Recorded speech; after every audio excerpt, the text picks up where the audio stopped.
Okay, I'm going to turn the mic over to someone who actually kind of gave me a kick in the ass a couple of years ago.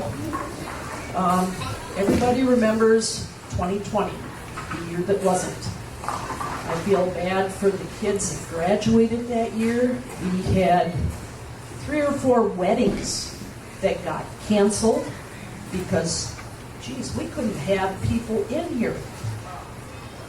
This man started a Facebook page, which got taken down, restarted it, got taken down. How many did you do? 10th Facebook page. And the one thing I remember him saying was, this is not going to happen on my watch. He also said the power of one leads to the power of many. Met him in, I believe it was February of 2020, went up to Marquette for a Second Amendment rally. No, it had to be later than that because he had already thrown his hat in the ring to get rid of the witch downstate. And I told him, I said, you need a place to speak? I've got one. And he had a couple of rallies here. They were better attended than this one, but glad to see everybody here. I would like to bring up Garrett Saldama.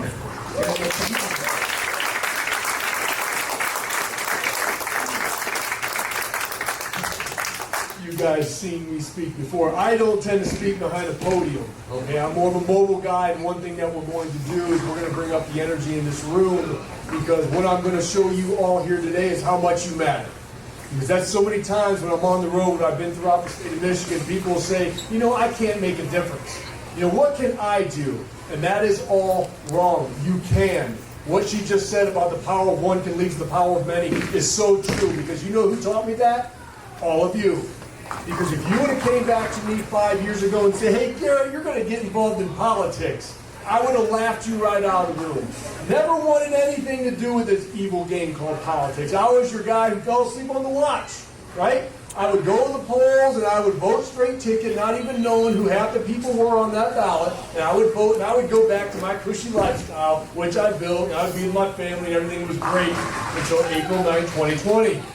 When she extended those lockdowns. And I just remember being so upset, so mad, so angry. Because I knew in my heart, I knew in my soul that something was off. That it wasn't supposed to be this way. You're not allowed to take away people's constitutional freedoms, their citizens' rights, right? You're not, their sacred values, our church is closed, and I was like, who is not staying up? Like, where's all of our people? Why aren't people rising up? So I had all this energy, all this frustration. So you know what? I'm going to start a Facebook group. So I went on there and I made a little 5-minute hissy fit video. It had a little beard going on. I shut it down. Now I was like, I feel better. And I go home. My wife says, what the heck did you do? I was like, well, I started a Facebook group called Michiganders Against Successful Quarantine. And she's like, why? It's because I had to get something off my chest. Because we thought we were all alone, didn't we?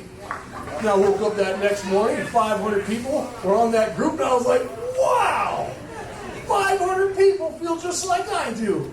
And then that night, 100,000. The next night, 200,000. The next night, 300,000. Looked at my wife and said, what the hell did I do? Right? There was so much energy, so much frustration, and we weren't the only ones. And obviously, Facebook took us down, continued to take us down. We evolved this movement to stand up Michigan. We went after that 1945 law. Who here signed the Unlock Michigan petition?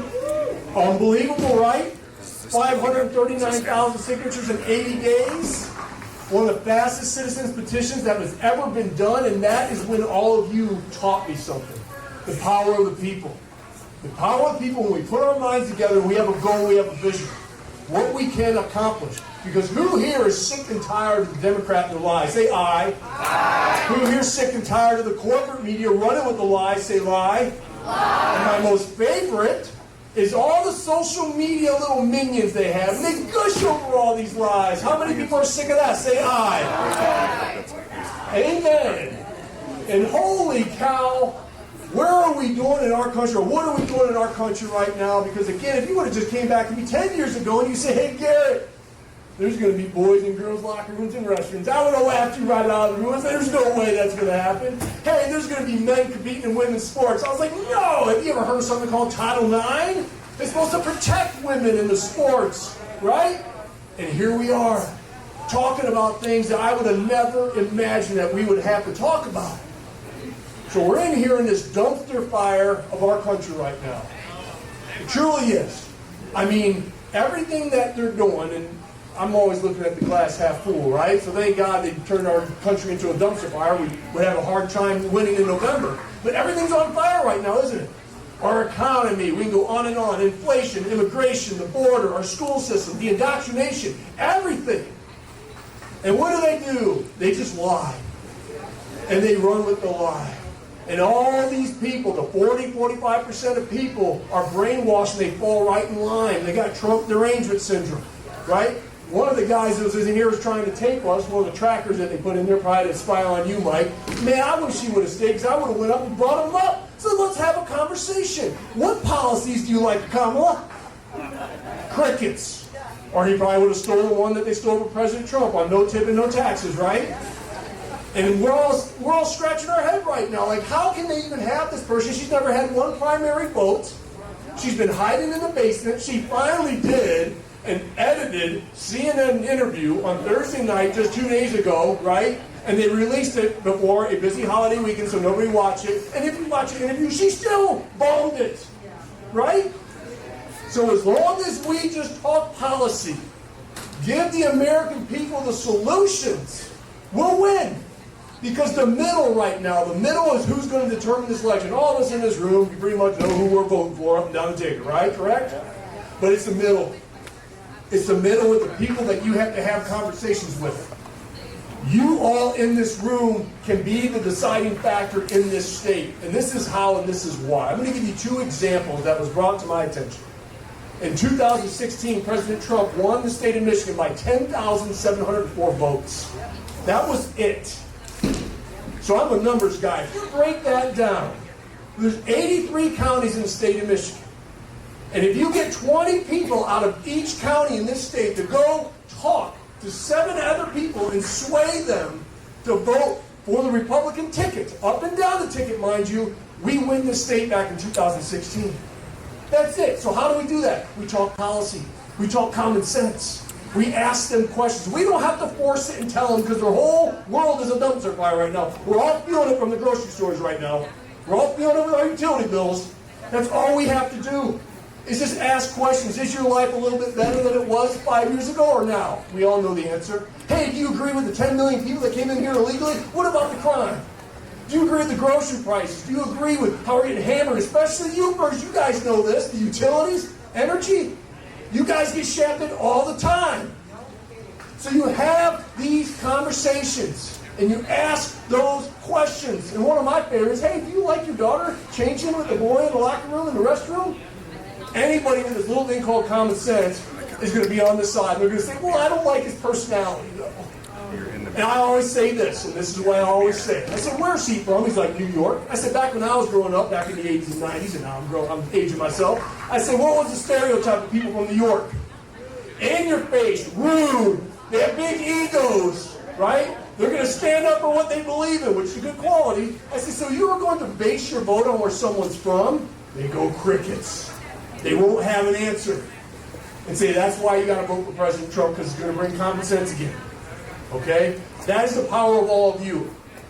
Luke Meerman told me at his fundraiser I was at last week that we had 200,000 people missing that were going to vote for President Trump. Listen to this, in the state of Michigan, 200,000 people who were going to vote for President Trump back in 2020, and they didn't. Could have been COVID, could have been they just were at their job. 200,000 people. That's who's out there right now. So don't for a second tell me that you can't make a difference, because that's hot garbage. You can. It gives me the chills when I talk about it. And that's why my girl Julie, where she's at, right there, if you would like to join the Trump Force 47 team, they're going to activate you and they're going to help you just go have conversation. And you guys are all here today to hear us speak. But it's you. We're here for you, to represent you. To motivate, to inspire, to most importantly, to activate you and make change, positive change within your community. And that's what needs to happen. We just don't need President Trump to win. We need Mike Rogers to win. We need it all up and down the ticket. That's what needs to happen. And there's going to be a good voter turnout, but we have to educate them. We have to empower them. And that's why we're here today, to do just that for you. So I'm going to hand it over to one of my opponents in the last gubernatorial election, who actually beat me. We won't boo him. But Kevin Rinke, real quick, before we give this gentleman a great round of applause, I'm a fan of Kevin. I truly am, because we've had many conversations over the phone and in person now about policy, about what we can do in the state of Michigan. And he has a lot of great things in his mind of what he wants to do, what he was going to do if he would have won. But he has a lot.